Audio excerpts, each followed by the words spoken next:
আসসালামু আলাইকুম। কেমন আছেন সবাই?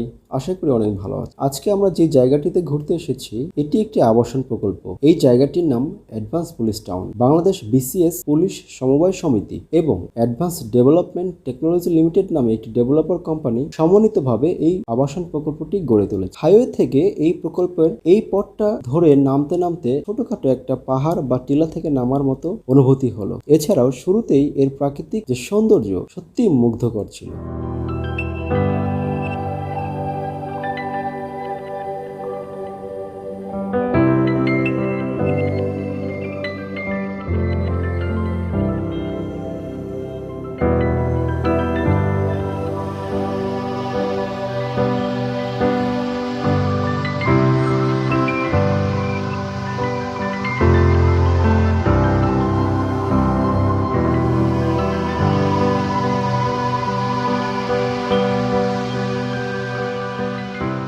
হাতের বামের দিকে এই যে বিল্ডিং এর স্তূপগুলো দেখা যাচ্ছে, এটির নাম অবশ্য অ্যাঞ্জেল সিটি, যা এখনো নির্মাণাধীন অবস্থায় রয়েছে।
কিছু দূর এগিয়ে যেতেই হাতের বাম দিকে চোখে পড়ল একটি সুপার শপের। চলুন দেখি এর ভিতরে কি কি রয়েছে।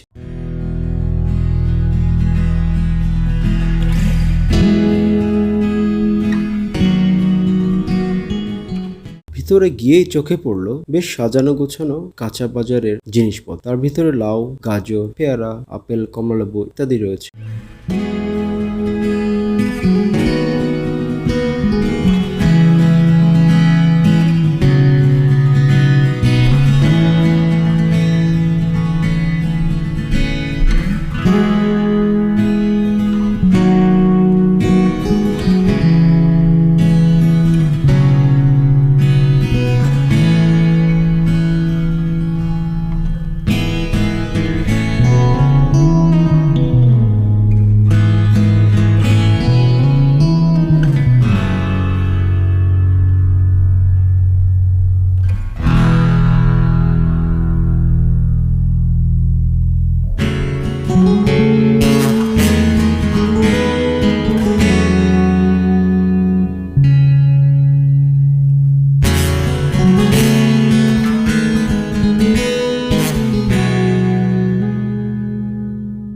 হাতের ডানের এই বিল্ডিং যেগুলো দেখছেন এগুলো অবশ্য অ্যাডভান্স পুলিশ টাউনের অথবা অ্যাঞ্জেল সিটির কোনোটিরই অংশ নয়। এটি বাংলাদেশ পুলিশ কল্যাণ সমিতির একটি প্রকল্প। একটু এগিয়ে যেতে চোখে পড়লো বংশাল নদী। সো এখানে যারা বাসা নিতে চান বা ফ্ল্যাট কিনতে চান তাদের জন্য এটি আসলে অত্যন্ত সুন্দর একটি সুযোগ।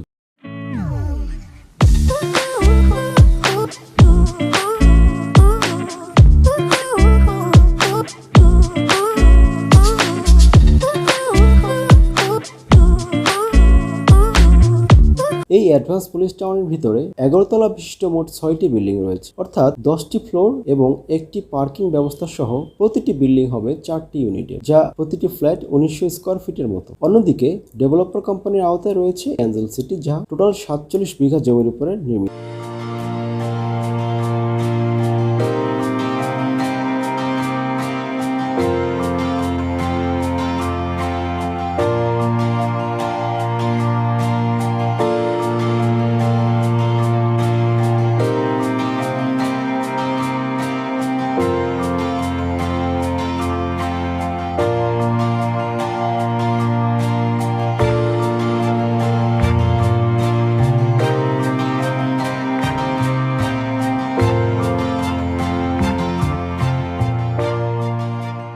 এখানে একাধারে বাচ্চাদের খেলাধুলার জন্য অনেক বড় একটি মাঠ রয়েছে। এছাড়া মাঠ সংলগ্ন একটি প্রি স্কুলও রয়েছে, তবে এগুলো শুধুমাত্র অ্যাডভান্স সোসাইটির সদস্যরাই ব্যবহার করতে পারবে। এছাড়া কফি শপ, স্ন্যাক্স কর্নার এবং রেস্টুরেন্ট সহ আরো অনেক কিছুই চোখে পড়লো। 3টি বেডরুমের একটি বাসা যদি আপনি এখানে ভাড়া নিতে চান তাহলে আপনাকে মিনিমাম 15,000 টাকার মতো গুনতে হবে। তবে এটা ডিপেন্ড করবে ফ্ল্যাটের মালিকের সঙ্গে আপনার নেগোসিয়েশনের উপরে। কিছুদিন আগে বি প্রপার্টির একটি বিজ্ঞপ্তি দেখলাম, সেখানে 1430 স্কোয়ার ফিটের 3 বেডরুমের একটি ফ্ল্যাটের দাম 54 লাখ টাকা। সো এখান থেকে আপনি একটু ধারণা নিতে পারেন এখানকার ফ্ল্যাটগুলোর দাম কেমন হতে পারে।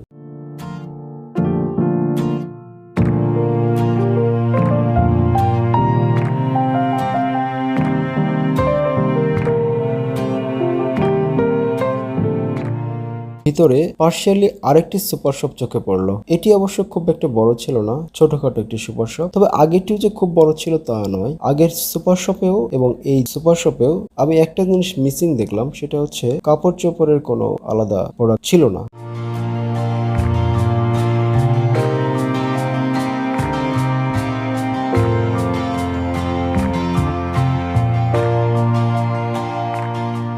সম্পূর্ণ প্রকল্পটি ঘোরার পরে আমার দুটি জিনিস মিসিং মনে হলো। একটি হচ্ছে আসলে আলাদা করে একটি কাঁচা বাজারের ব্যবস্থা করা হলে খুব ভালো হতো, কেননা যদি আপনার নিজস্ব গাড়ি না থাকে তাহলে আপনাকে অবশ্যই দূরে গিয়ে বাজার করতে হবে।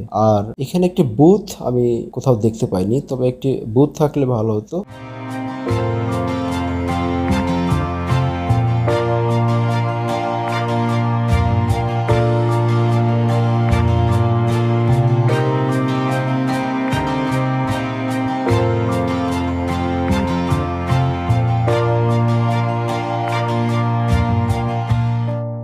এই জায়গাটি দেখে যদি আপনার মনে হয় আপনি এই জায়গাটিতে আসতে চান, তাহলে এখানে আসার পথটি খুবই ইজি। আপনি যদি ঢাকা থেকে ঢাকা আরিচা রোড হয়ে আসার পথে ফুলবাড়িয়া বাস স্ট্যান্ডের পরেই অথবা ব্যাংক টাউন এর আগেই এটি অবস্থান। এখানে আলাদা একটি বাস স্টপেজও রয়েছে।